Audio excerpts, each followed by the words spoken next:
Hello everyone, welcome to my channel UPSC Aspirants, and today this is the last part of chapter 14 the struggle for Swaraj 1927 to 47। ठीक है, ये हमारा last chapter है, chapter number 14 history of modern India का। और इसके बाद हमारी जो पूरी बुक है ना वो कंप्लीट हो जाएगी। जितने भी बाकी के लेक्चर्स हैं वो प्लेलिस्ट के अंदर आपको मिल जाएंगे। अगर किसी ने ना देखे हो तो प्लीज़ अपना स्टार्ट कर दें। तो चलो स्टार्ट करते हैं अपना बाकी का बचा हुआ टॉपिक। हम यहाँ तक तो हम पढ़ चुके थे कांग्रेस मिनिस्ट्रीज तक, और अभी आगे स्टार्ट करेंगे peasants and worker movement. Okay, 1930 witness the nation wide awakening and organisation of the peasants and workers in India. The two nationalist movement mass movements of 1920, 22 and 30 to 34। तो मतलब जो भी दो सबसे बड़ी मूवमेंट्स रही हैं जैसे कि नॉन कोऑपरेशन, ठीक है, और सिविल डिसोबीडियंस, इन इन दोनों मूवमेंट्स ने ना लोगों के अंदर इतना उत्साह जगा दिया कि अब वो रेडी थे किस वास्ते कि एक इससे भी बड़े स्केल पे प्रोटेस्ट करने के लिए। अब उनको ये पता था कि देश को आज़ाद कराने के लिए, फ्रीडम दिलाने के लिए हमको एकजुट होकर चलना पड़ेगा। और ऊपर से उसी टाइम पे एक सबसे बड़ी क्या चीज़ हुई ना, वर्ल्ड वॉर स्टार्ट हो रखी थी, ठीक है। और क्या था ना उस टाइम पे, the economic depression that hit India and the world after 1929 also worsen the condition of the peasant and workers in India. The prices of agriculture products drop by 50% by the end of 1932। क्या था ना कि जो पूरे world के अंदर है ना इकोनॉमिक डिप्रेशन आ गया था, मतलब आर्थिक मंदी आ गई थी, जिस वजह से जो भी कंडीशन थी, जितने भी वर्कर्स थे या फिर किसान मान लो, है ना, उनकी जो भी उपज थी उनके रेट्स है ना 50% से भी ज़्यादा रेट्स गिर गए थे 1932 के एंड तक आते आते। तो इस वजह से उनको भी दोहरी मार पड़ रही थी। एक तो वो क्या देते थे, टैक्स देते थे, ऊपर से जितना उन्होंने पैसा लगाया था फसल में वो भी उनको नहीं मिल रहा था। Workers in factories and plantation increasingly demanded better condition of work and recognition of their trade union rights. तो जितने भी वर्कर्स थे फैक्ट्रीज़ के अंदर या फिर जो प्लांटेशन, जैसे टी प्लांटेशन हो गया, कॉफ़ी प्लांटेशन हो गया, वहाँ पे भी जितने भी वर्कर्स थे वो क्या डिमांड कर रहे थे कि उनको जो उनकी जो वर्किंग कंडीशन है वो अच्छी हो, है ना, और उनको जो ट्रेड राइट्स हैं, यूनियन राइट्स हैं, वो उनको मिले। Civil disobedience movement and the rise of left parties and groups produced a new generation of political workers who devoted themselves to the organization of peasants and workers।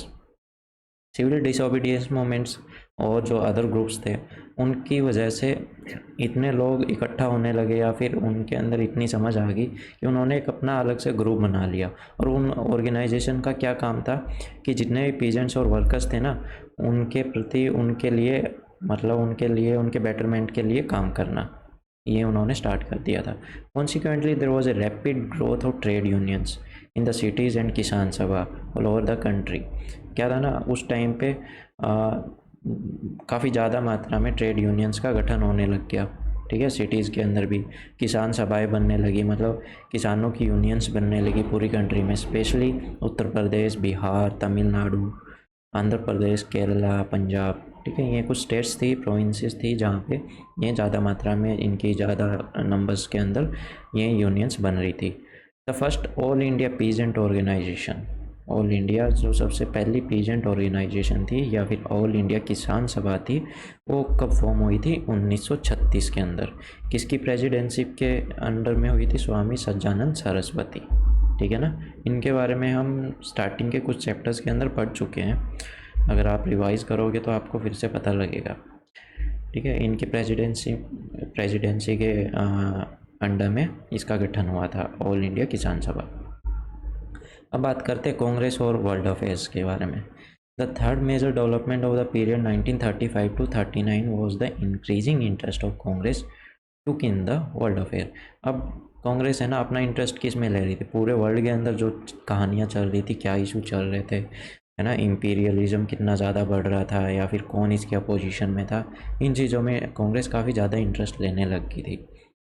In February 1927, Jawaharlal Nehru, on the behalf of National Congress, attended the Congress of Oppressed Nationalist. क्या है ना, 1927 फरवरी के अंदर जवाहरलाल नेहरू ने किस में हिस्सा लिया?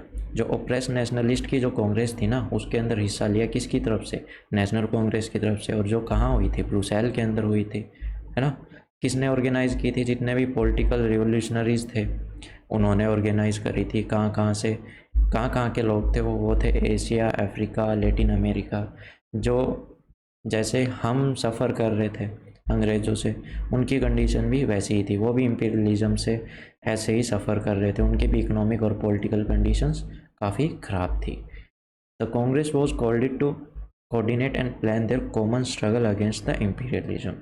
अब क्या था ना, कांग्रेस क्या चाहती थी? कांग्रेस ने सबके साथ कोऑर्डिनेट किया, प्लान बनाया कि हमको इन लोगों से या अंग्रेज़ों से कैसे स्ट्रगल करना है ना, कि क्या रणनीति होनी चाहिए। कॉमन स्ट्रगल या फिर कॉमन प्लान बनाते हैं कि इनके खिलाफ हमें ऐसा करना है अगर हमको इन फ्यूचर ऐसा मौका मिलता है तो। Many left wing intellectual and political leaders of Europe also join the Congress. और ऐसे ही यूरोप के कुछ पॉलिटिकल लीडर्स और इंटेलेक्चुअल्स थे, जो ज्ञानी लोग थे, उन्होंने भी कांग्रेस को ज्वाइन किया। और Nehru was elected to the executive council.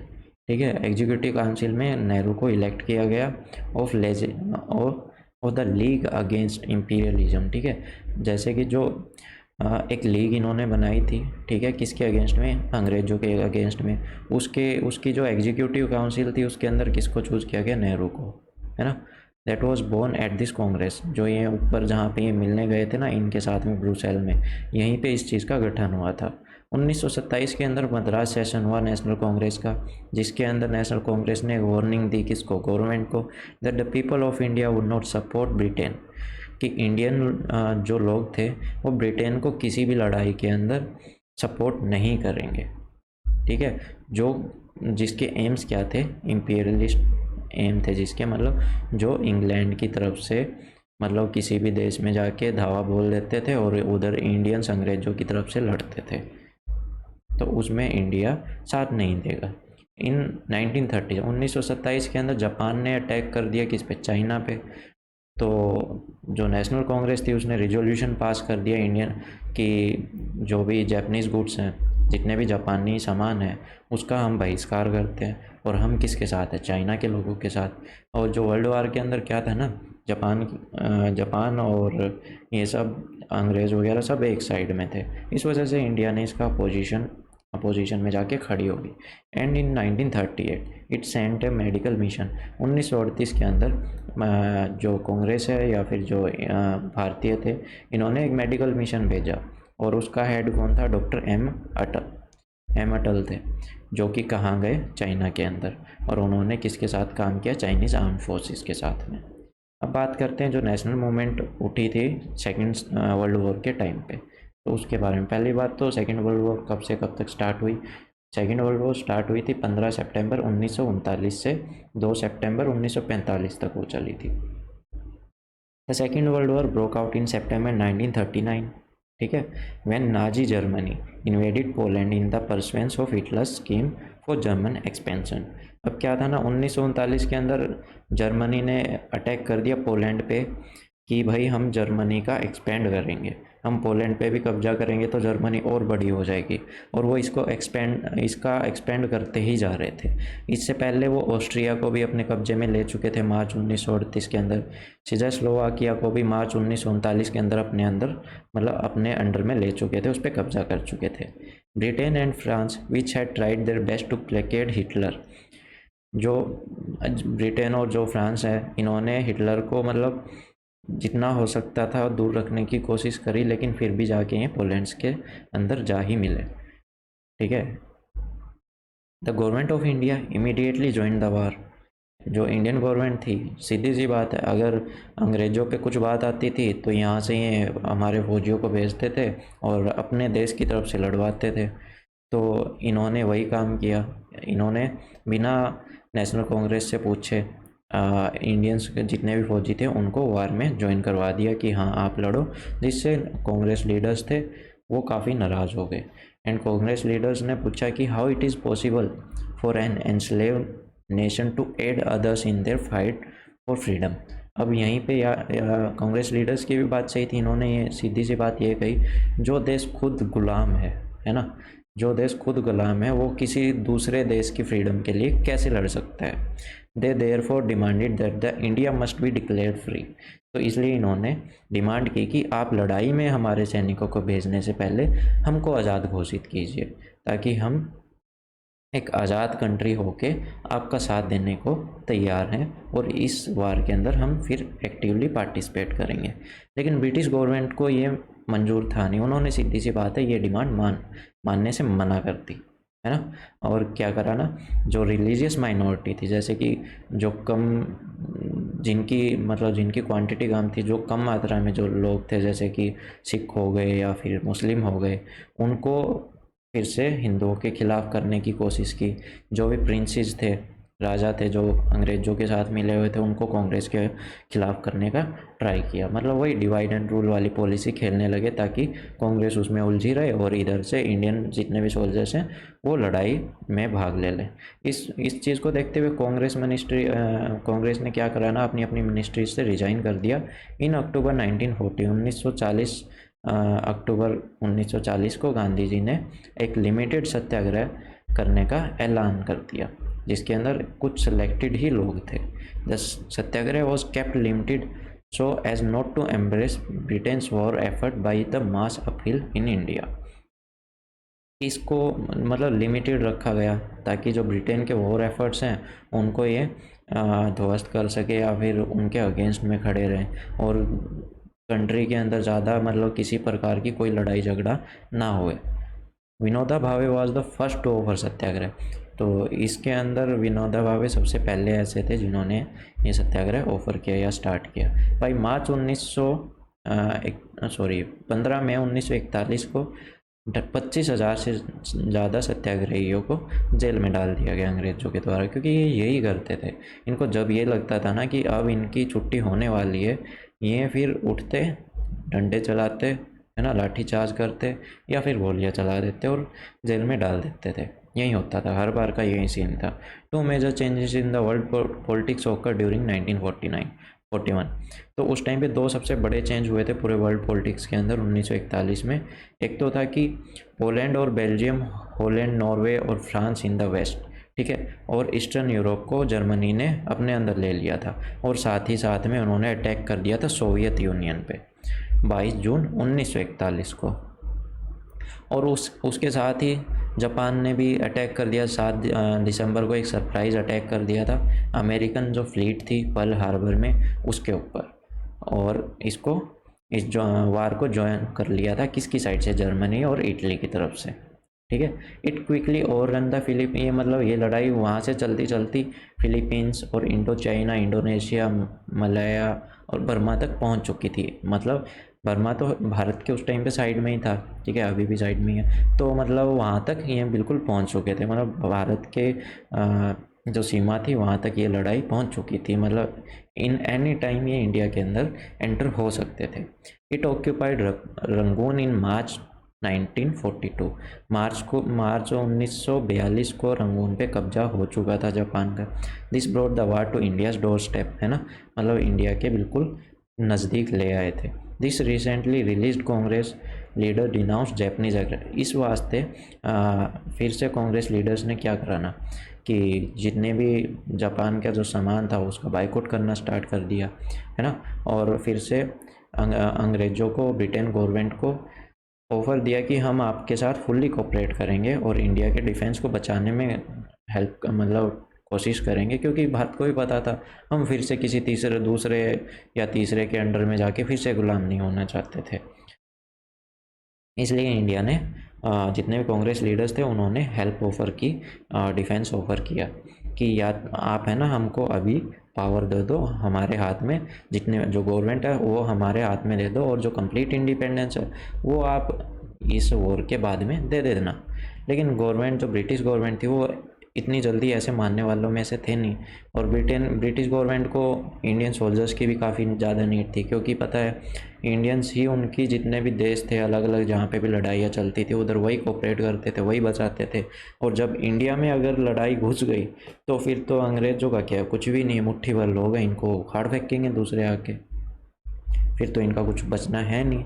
अब इस चीज़ को सिक्योर करने के लिए ना, कोऑपरेशन को आगे बढ़ाने के लिए जो ब्रिटिश गवर्नमेंट है इन्होंने इंडिया में किसको भेजा, कैबिनेट जो मिनिस्टर थे इनके सर स्टैनफोर्ड क्रिप्स, ठीक है, इनको एक मिशन पे भेजा जिसको बोला जाता है क्रिप्स मिशन, मार्च 1942 के अंदर जो आए थे और इन्हीं के द्वारा इसको हेड किया गया था। The British government refuse to accept the Congress demand, है ना, जो ये अभी डिमांड करी थी ना कि हमको आप इमीडिएट ट्रांसफ़र कर दो, इंडिया को इमीडिएटली पावर ट्रांसफ़र कर दो, इस डिमांड को अंग्रेज़ों ने मानने से मना कर दिया कि हम आपको एकदम से ऐसे नहीं देंगे। On the other hand Indian leaders could not be satisfied by the mayor promises of future, मतलब क्या था ना कि अंग्रेज़ कह रहे थे हाँ हम आपको फ्यूचर में ऐसा कुछ कर देंगे, लेकिन ये तो अपने वादे से मुकरने वाले लोग थे ना, धोखेबाज गए कि मतलब ये धोखा ही देना चाहते थे, इनकी बातों पे कोई भरोसा नहीं करता था। ये पहले भी ऐसी हरकतें कर चुके थे और ये इन फ्यूचर भी ऐसी ही करेंगे। जो लोग अपना फ़ायदा देखते हैं ना वो किसी भी हद तक मतलब कुछ भी कर गुजरने में कोई भी संकोच नहीं रखते, तो ये वैसे ही लोग थे। इनको कुछ नहीं पड़ी थी कि बस इनको अभी से अभी मतलब अपना काम निकलवाना था, बाद की बाद में देखते हैं, इस टाइप के लोग थे। लेकिन जो कांग्रेस लीडर्स थे अपनी पिछली गलतियों से सीख चुके थे, वो भी इन जो जितने भी ये प्रोमिस करते थे इनसे सेटिस्फाइड थे नहीं। कांग्रेस ने अब क्या डिसाइड किया ना कि चलो अब Britishers active step to compel the Britishers to accept the Indian demand for independence. अब हम एक्टिवली कुछ ऐसा करेंगे ताकि ब्रिटिशर्स हमारी डिमांड को माने, है ना, हमको इंडिपेंडेंस प्रोवाइड करें, हमको फ्रीडम दे। इसलिए the all India Congress committee met at Bombay. All India Congress committee कहाँ मिलती है, बॉम्बे में मिलती है 8 अगस्त को 1942 में। और ये एक फेमस रिजोल्यूशन है वो पास करते, वो था quit India. Quit India movement यहाँ से 1942 से स्टार्ट होता है, ठीक है। और ये क्या था, एक नॉन वायलेंट मास स्ट्रगल था, इसमें भी काफ़ी लोग जुड़ गए थे। और किसकी लीडरशिप में हुआ था, ये हुआ था गांधी जी की लीडरशिप में। But before the Congress could start a movement the government struck hard.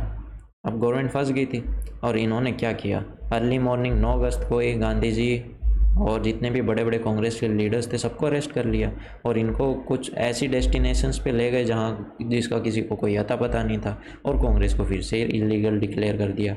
मतलब कांग्रेस हर कुछ सालों में इलीगल डिक्लेयर होती रहती थी, ठीक है। The news of this arrest left the country August and spontaneous movement of protest arose everywhere giving expression to the pent up anger of the people. क्या था ना, अब इनकी न्यूज़ फैल चुकी थी कि इनको अरेस्ट कर लिया गया, जितने भी लीडर्स थे, अब ये छोटे नाम नहीं थे उस टाइम पे, गांधी जी हो गया, जवाहरलाल नेहरू हो गया, इन जैसे लोगों को अगर अरेस्ट कर लिया तो देश के अंदर कुछ नहीं है ना।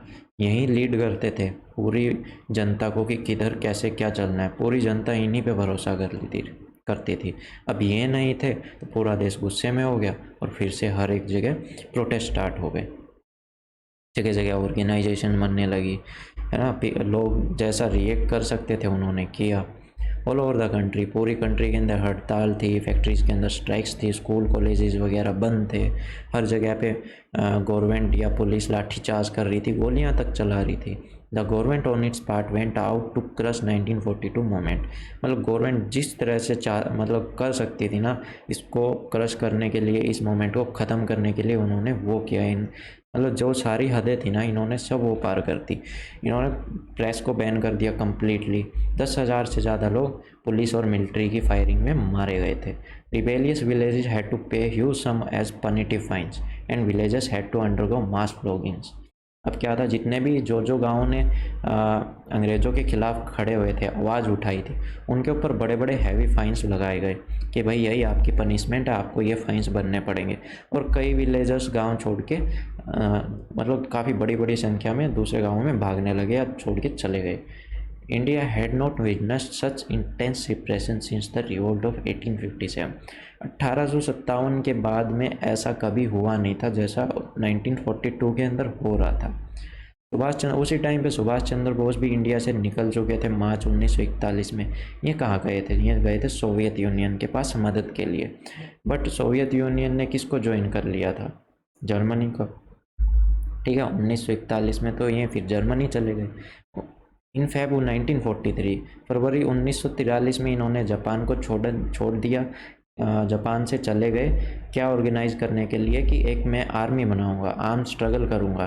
किसके अगेंस्ट में? ब्रिटिश रूल के अगेंस्ट में। किसकी मदद से? जापान की मदद से, है ना। जापान की मदद से ये आर्म स्ट्रगल करेंगे अंग्रेज़ों के खिलाफ। इसलिए ये सिंगापुर गए। वहाँ पे जाके इन्होंने आज़ाद हिंद फौज बनाई, द इंडियन नेशनल आर्मी, या फिर INA in for short, to conduct the military campaign for the liberation of India. अब सिंगापुर में इन्होंने आज़ाद हिंद फौज बनाई, किस वास्ते बनाई थी? कि मैं इंडिया में जाके इंडियंस को इससे आज़ाद करूँगा। और इनका असिस्टेंट किसने इनकी मदद करी थी इसमें? रास बिहारी बोस ने, जो कि खुद एक ओल्ड टेररिस्ट रिवोल्यूशनरी थे। मतलब ये गोली बंदूक का सहारा लेते थे देश को आज़ादी दिलाने में। इस टाइप की, मतलब उस तरह की थिंकिंग थी। मतलब गांधी जी की सोच वाले इंसान नहीं थे कि सत्याग्रह करके शांति से हम आज़ादी लें। तो ठीक है, हर तरह की मेंटलिटी के लोग रहते हैं, लेकिन सबका मकसद यही था कि हमारे देश को आज़ादी मिले। सब किसी न किसी तरह से जैसा हो सकता था उनसे वो अपना योगदान दे रहा था। Before the arrival of Subhash Bose, steps towards the organization of INA have been taken by General Mohan Singh. Subhash Bose ji के आने से पहले ही INA का गठन या फिर इस ऑर्गेनाइजेशन की तरफ स्टेप्स लिए जा चुके थे। किसके द्वारा? General Mohan Singh, who was the captain, जो कि पहले कैप्टन रह चुके थे ब्रिटिश इंडियन आर्मी के अंदर। INA ने फिर लार्ज नंबर में join INA was joined in large number by Indian residents in south east Asia. जो साउथ ईस्ट एशिया कंट्रीज़ के अंदर जितने भी इंडियन रेजिडेंट्स थे उन्होंने INA को ज्वाइन किया। And by Indian soldiers and officers captured by the Japanese force in मलया, सिंगापुर एंड बर्मा। देखो, जो सिंगापुर बर्मा है यहाँ पे जब इंडियन सोल्जर्स लड़ने गए थे तो जापानीज फोर्सेस ने उनको अरेस्ट कर लिया था, है ना। लेकिन सुभाष बोस और जनरल मोहन सिंह की मदद से काफ़ियों को जापान ने छोड़ दिया था और उन्होंने फिर INA के अंदर ज्वाइन कर लिया। Subhash Bose who was now called Netaji. अब सुभाष बोस को क्या बोला जाने लगा शॉर्ट फॉर्म में? नेताजी, है ना। By the soldiers of INA soldiers के द्वारा। Gave is followers battle cry of जय हिंद। इन्होंने जितने भी अपने सोल्जर्स थे इनको ये नारा दिया था जय हिंद का। The INA joined the Japanese army in its march on India from Burma. अब जब जापानीज आर्मी भारत की तरफ बढ़ रही थी उस टाइम पे INA जो इंडियन नेशनल आर्मी थी, इन्होंने इसको ज्वाइन कर लिया जापानीज आर्मी को। Inspired by the aim of freeing their homeland. अब क्या मकसद था ना कि हमारे देश को आज़ादी दिलानी है। जितने भी सोल्जर्स थे, जो ऑफिसर्स थे, उन्होंने क्या होप की थी कि हम एंटर करेंगे इंडिया में।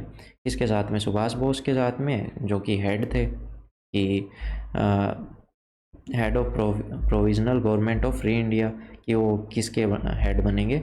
जो आज़ाद भारत होगा ना उसकी, उस गवर्नमेंट की हेड के उस गवर्नमेंट की हेड बनेंगे कौन? सुभाष बोस। लेकिन हुआ कुछ अलग, ठीक है। With the collapse of Japan in the war 1945 to 44 to 45, Japan की जो आर्मी थी वो कोलैप्स हो गई थी 1944 से 45 के बीच में, और INA खुद उनके साथ में हार गई थी। और साथ ही साथ सबसे बड़ी दुर्घटना ये हो गई थी कि सुभाष बोस जी का जो प्लेन था वो क्रैश हो गया था, एक्सीडेंट हो गया था, जब वो अपने मतलब कहाँ जा रहे थे? टोक्यो जा रहे थे उस टाइम पे। तो उस टाइम पे ये फिर INA का जो भी था, जो भी सपना था, वो ऐसे का ऐसा रह गया था। जो इनका मकसद था उसमें ये कामयाब नहीं हो पाए थे, जो कि खुद एक सबसे बड़ा झटका उस टाइम पे इंडिया को लगा था। Post war struggle. तो उस लड़ाई के बाद में जो स्ट्रगल रहा है इंडियंस का, उसके बारे में अभी बात करते हैं। 1945 में तो ये जो थी वर्ल्ड वॉर, ये तो ख़त्म हो चुकी थी। With the end of war in Europe in 45 India struggle for freedom enter a new phase. अब एक नए फेज़ के अंदर इंडियंस अपने स्ट्रगल को ले जा चुके थे। जो रिवोल्ट हुआ था 1942 का, जब quit India movement and all this, और जो आईएनए का जो हीरोइज्म था, मतलब इन्होंने लोगों के अंदर इतना उत्साह भर दिया ना कि हाँ, हम चाहें तो एकजुट होकर अपने देश को आज़ाद करा सकते हैं, और शायद अब आज़ादी दूर है भी नहीं। The new struggle took a form of massive movement against the trials of soldiers and officers of INA. अब क्या था ना, अंग्रेज़ों ने जो ऑफिसर्स थे, जो भी सोल्जर्स थे आईएनए के, उनको अरेस्ट कर लिया था।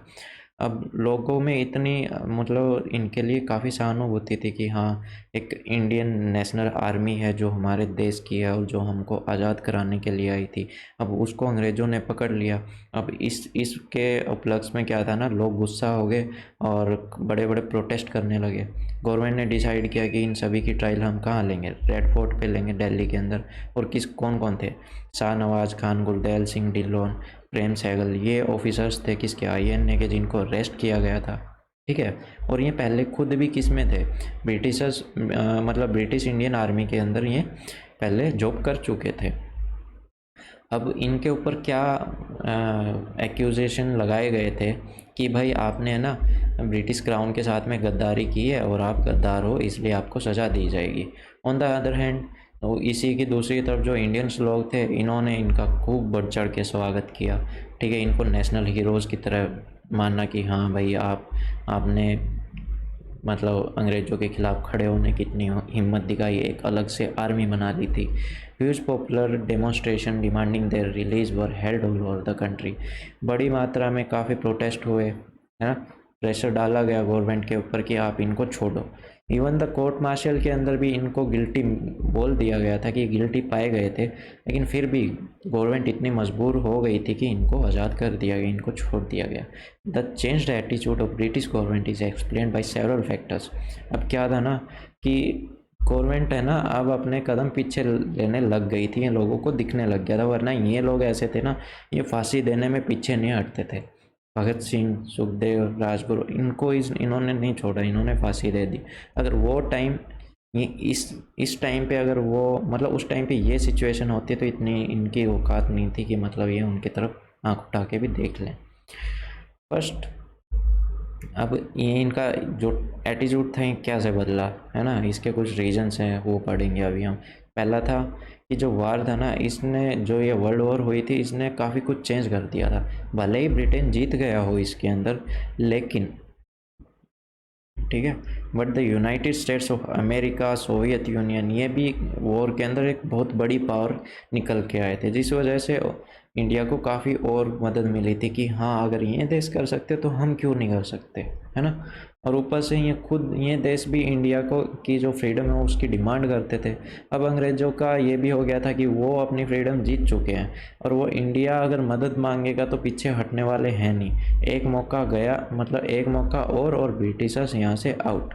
और दूसरा यही था कि हाँ भाई, ब्रिटेन भले ही जीत गया हो, है ना, वॉर के अंदर, लेकिन उसकी उन्होंने कीमत भी बहुत बड़ी अदा करी थी। वो थी कि इस वॉर के अंदर देखो, कोई भी लड़ाई हो, लड़ाई के अंदर बहुत जान और माल दोनों का नुकसान होता है, और ये ब्रिटेन काफ़ी इसमें बुरी तरह से पिटा था। मतलब कि भले ही जीत गया हो, लेकिन इनके पास इनकी जो इकोनॉमिक सिचुएशन थी और जो मिलिट्री सिचुएशन थी, वो बहुत ही बदतर हो गई थी, और उस चीज़ से उभरने के लिए इनको अभी बहुत लंबा टाइम लगने वाला था। इनके पास खुद का तो देखो कुछ था नहीं, इंडिया के भरोसे चल रहे थे। अब इंडियन आर्मी भी इनसे बैक ऑफ होने लग गई थी, तो इनके अब दिन आ गए थे नज़दीक। Third, British Indian government could not any longer rely on the Indian personals for its civil administration and armed forces to suppress the national movement। अब जो इंडिया के अंदर जितनी भी नेशनल मूवमेंट होती थी ना, अब इनको ये पता लग गया था कि जो इनके जो ऑफिसर्स थे वो भी इनसे तो गद्दारी करेंगे ही। ठीक है, सीधी सी बात है, किसी अंग्रेज़ के लिए अपने देश पे तो गोली चलाने से रहा कोई, है ना। और सिविल जो एडमिनिस्ट्रेशन था उसके अंदर भी इंडियंस काफ़ी ज़्यादा मात्रा में थे। अंग्रेज इतना पूरा, देखो उनका पूरा देश यहाँ पे आके तो ऐसा कुछ कर नहीं सकता था कि चला ले, सीधी सी बात है। इंडियंस तो उसमें ज़्यादा होंगे, भले ही छोटी पोस्ट पे हों। तो इस वजह से अब वो रिलाई नहीं कर सकते थे, इंडियन लोगों पे भरोसा नहीं कर सकते थे कि जैसा उनको काम दिया जाएगा वो वैसा करेंगे। ऊपर से जो INA had shown the patriotic idea, है ना। लोगों के अंदर देशभक्ति की भावना इन्होंने कूट कूट के भर दी थी। जितने भी इंडियन जो प्रोफेशनल इंडियन आर्मी थी और जो चीफ थे जो ब्रिटिश रूल में हेल्प कर रहे थे इंडिया के अंदर, अब वो चीज़ होने से रही। इन अंग्रेज़ों को पता लग गया था कि अब ये है ना, अब ये सब पलटने वाले हैं। और ये पलट के किस पे आएंगे, सीधे अंग्रेज़ों के ऊपर ही आएंगे बंदूकें लेके। जो गोलियां इन्होंने हम पे चलवाई थी अब वो चलने पे, इन पे चलने में कुछ ज़्यादा टाइम रहा नहीं था। Another straw in the wind was the famous revolt of Indian naval rating। अब क्या था ना, इसके साथ साथ में क्या हो गया, जो इंडियन नेवी थी उन्होंने भी रिवोल्ट कर दिया था अंग्रेज़ों के खिलाफ। कहाँ पे, बॉम्बे के अंदर, फरवरी 1946 के अंदर। और इन्होंने 7 घंटे तक लड़ाई लड़ी, किसके साथ में, आर्मी के साथ में और नेवी के साथ में, ठीक है। एंड हैड सरेंडर्ड ओनली, इन्होंने तभी सरेंडर किया जब नेशनल लीडर्स ने इन्होंने इनको बोला, ना कि जब अंग्रेज़ बोलते रहे ना सरेंडर कर दो, इन्होंने घंटा नहीं सुनी किसी की। और जब हमारे जो नेशनल लीडर्स थे जब उन्होंने कहा तो इन्होंने उनकी झट से मान ली और सरेंडर कर लिया। तो अंग्रेज़ों को यह तो पता लग गया था कि अब उनकी बात कोई नहीं मानने वाला, अब उनका जो ये डिवाइड एंड रूल वाला पॉलिसी था या जो भी था, अब ये धरे के धरे रहने वाले हैं। और इसी के साथ में स्ट्राइक पे चले गए कौन, Indian air force, royal Indian air force जो उस टाइम पे बोला जाता था, वो भी स्ट्राइक पे चली गई। इंडियन सिग्नल कोर्प्स जबलपुर में, वो भी स्ट्राइक पे चले गए। और साथ ही साथ में जो पुलिस और ब्यूरोक्रेसी थी वो उनके अंदर भी ऐसे ऐसे साइन दिखने लगे। जो भी इंडियंस उनके अंदर जो काम कर रहे थे उनके अंदर भी नेशनलिज्म जागने लग गया था, है ना। अब जो अंग्रेज़ थे वो अपना इतना सेफली या खुद को इतनी सेफ्टी में नहीं समझ रहे थे कि भाई आगे की जितनी भी नेशनल मूवमेंट होगी तो उनको वो क्या पता दबा दें या नहीं। और जो पुलिस फोर्सेस थी बिहार और दिल्ली की, वो भी स्ट्राइक पे चली गई। सबसे बड़ी बात है ना, जो पुलिस इनका सबसे बड़ा हथियार था ना, अब वो भी स्ट्राइक पे जाना स्टार्ट हो गया था। तो अगर ये काम पहले हो जाते ना तो इतना झंझट होने का ही नहीं था। Fourth and above all, the confident and determined mood of Indian peoples was by now obvious. They would no longer tolerate the humiliation of foreign rule. They would no longer rest till freedom was won. There was a naval mutiny and the struggle for the release of INA prisoner. In addition, there was a during 1945 to 46 numerous agitation, strikes, हड़ताल and demonstration all over the country. यहाँ पे यही कहा गया है ना कि अब लोगों के अंदर इतने कॉन्फिडेंट हो गए थे, इतनी हिम्मत थी कि अब वो तो रुकने वाले थे नहीं जब तक आज़ादी नहीं मिलेगी। ऊपर से जो नेवी थी उसने भी स्ट्राइक कर दी थी ना। और जितने भी INA के प्रिजनर्स थे उनके लिए भी लोग एकजुट हो गए थे, उनको भी फ्री छोड़ना पड़ गया था। हर जगह स्ट्राइक हो रही थी, पुलिस भी स्ट्राइक पे जाने लगी थी। इस वजह से सब लोग एकजुट होने लगे थे। और साथ ही साथ में पोस्टल और टेलीग्राफ के जो भी वर्कर थे वो भी स्ट्राइक पे चले गए। अगर टेलीग्राफ ही नहीं चलेगा, पोस्टल सिस्टम ही नहीं चलेगा तो अंग्रेज़ों को पता ही नहीं चलेगा कि एक एंड पे क्या हो रहा है, दूसरे एंड पे क्या हो रहा है। रेलवे के जो वर्कर थे वो भी स्ट्राइक पे चले गए, अब रेल भी नहीं चलेंगी। तो जो इनकी जो रीढ़ की हड्डी है ना वो सब टूटने लगी थी धीरे धीरे करके। और इसके साथ में जो एक और स्ट्रगल हुआ, तिबग्गा स्ट्रगल। इसके अंदर क्या था, अब क्या है ना, हम कई बार ज़मीन ले लेते हैं ना किसी की कि भाई हाँ आप हमको ज़मीन दे दो, जो भी उपज होगी वो आधा आधा बांट लेंगे। तो उस टाइम पे जो बंगाल के जो शेयर क्रॉपर्स थे उन्होंने मना कर दिया, मतलब जितने भी किसान थे कि हम आपको आधी आधी तो फसल नहीं देने वाले, मतलब मेहनत हम करें इतनी और आप बैठे बैठाए आधी फसल ले जाओ, नहीं, आप 1/3 ले जा सकते हो, ठीक है, हम आधी आधी तो नहीं देने के। और फिर से उन्होंने स्ट्रगल किया कि हाँ अब हम लैंड का इतना हाई रेंट भी नहीं देंगे। और ये कहाँ पे हुआ, हैदराबाद, मालाबार, बंगाल, उत्तर प्रदेश, बिहार, महाराष्ट्र, ये यहाँ पे होने लगे। स्कूल के स्टूडेंट्स जो थे वो भी स्ट्राइक पे जाने लगे, है ना। यही सब यहाँ पे लिखा हुआ है। अब बात करते हैं कांग्रेस। अब उस टाइम पे कुछ इलेक्शन हुए कुछ जनरल सीट्स के ऊपर, जिसके अंदर मुस्लिम लीग ने भी कुछ सीटें जीती जो इनके लिए रिजर्व थी। तो therefore the British government sent in March 1946 a cabinet mission to India to negotiate with Indian leaders the term of transfer of power to India। 1946 में अंग्रेज़ों ने सोच लिया था कि भाई अब तो इनको पावर देनी ही पड़ेगी।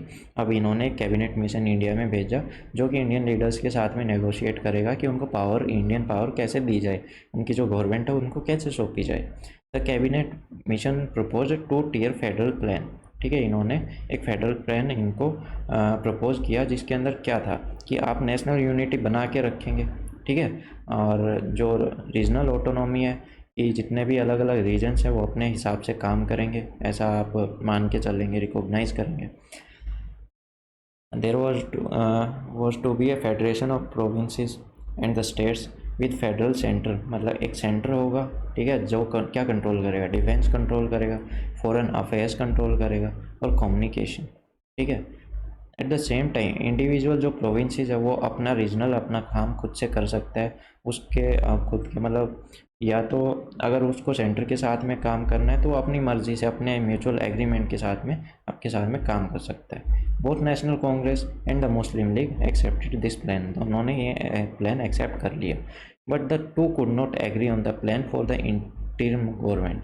अब दोनों है ना एक चीज़ पे बिल्कुल भी सेटिस्फाई नहीं हुए कि अभी गवर्नमेंट कौन बनाएगा, कौन चलाएगा, और जो कॉन्स्टिट्यूशन बनाया जाएगा, फ्रेम करा जाएगा, उसकी असेंबली को कौन स्टार्ट करेगा इंडिया के अंदर। In the and in September 1946 N interim cabinet का गठन हुआ, जिसको हेड किसने किया, जवाहरलाल नेहरू ने, और कांग्रेस के द्वारा इसको बनाया गया था। मुस्लिम लीग ने भी बाद में अक्टूबर में कुछ अपनी हेजिटेशंस या फिर मतलब कुछ थोड़ा सा इनके जो मन मुटाव थे उनके साथ में चलते चलते इसको ज्वाइन कर लिया, ठीक है। लेकिन बाद में इन्होंने उस असेंबली को बाइकआउट किया, क्योंकि भाई ये बोलते थे कि यहाँ पे तो सब हिंदू है एंड दिस एंड दैट, ठीक है। ऑन 20 फरवरी 1947 को क्लीमेंट एटली जो ब्रिटिश प्राइम मिनिस्टर थे उस टाइम पे, उन्होंने क्या डिक्लेयर किया कि ब्रिटिश अंग्रेज़ इंडिया से कब क्विट होंगे, जून 1948 को भारत को पूर्णतया आज़ादी मिल जाएगी, ये अंग्रेज़ यहाँ से चले जाएंगे। अब इस खुशी में भारत को इंडिपेंडेंस खुशी मिलने के साथ साथ एक लार्ज स्केल पे है ना यहाँ पे कम्युनल राइट्स होने लगे, दंगे होने लगे, ठीक है, धर्म के नाम पे। तब आफ्टर अगस्त 1946 के बाद में हिंदू मुस्लिम जो कम्युनलिस्ट थे वो आपस में ब्लेम कर रहे थे कि आपने ये लड़ाइयाँ स्टार्ट की हैं, आपने ये लड़ाइयाँ स्टार्ट की हैं, ऐसा।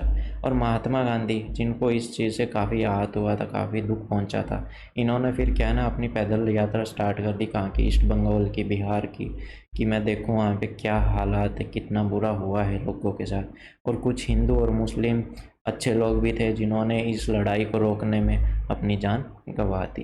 फाइनली लॉर्ड माउंटबेटन आते हैं इंडिया में एज अ वॉइस रॉय बन के मार्च 1947 में, कि भाई मैं आके कॉम्प्रोमाइज़ करवाता हूँ किस किस के बीच में, मुस्लिम लीग और कांग्रेस के बीच में, कि भाई देश को कैसे क्या करना है ना।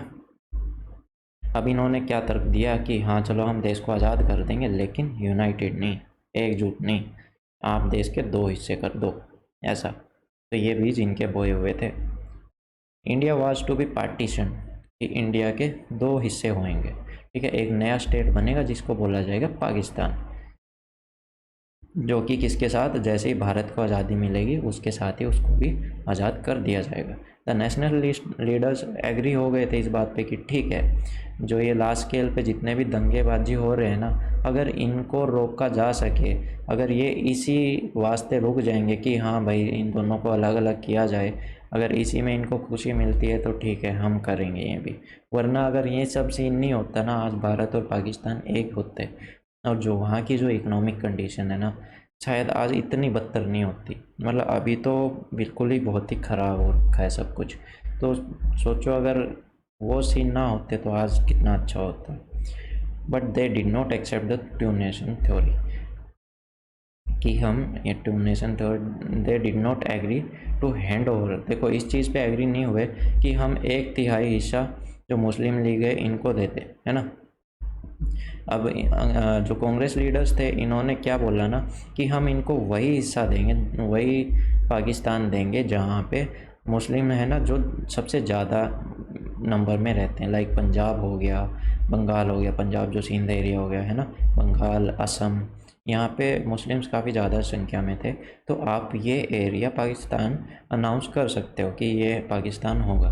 The announcement that Indian Pakistan would be free was made on 3 जून 1947 को ये घोषणा हो चुकी थी कि इंडिया और पाकिस्तान को 3 जून इंडिया और पाकिस्तान को 3 जून 1947 के अंदर आज़ाद कर दिया जाएगा। और जो प्रिंसली स्टेट्स हैं उनको अपनी चॉइसेस रहेंगी कि वो या तो अपना खुद का स्टेट चलाते रहे या फिर इंडिया के अंदर आप जा सकते हो, या फिर आप पाकिस्तान के अंदर जा सकते हो, या फिर खुद आप इंडिपेंडेंट भी रह सकते हो। तो ये 3 ऑप्शन थे उनके पास में।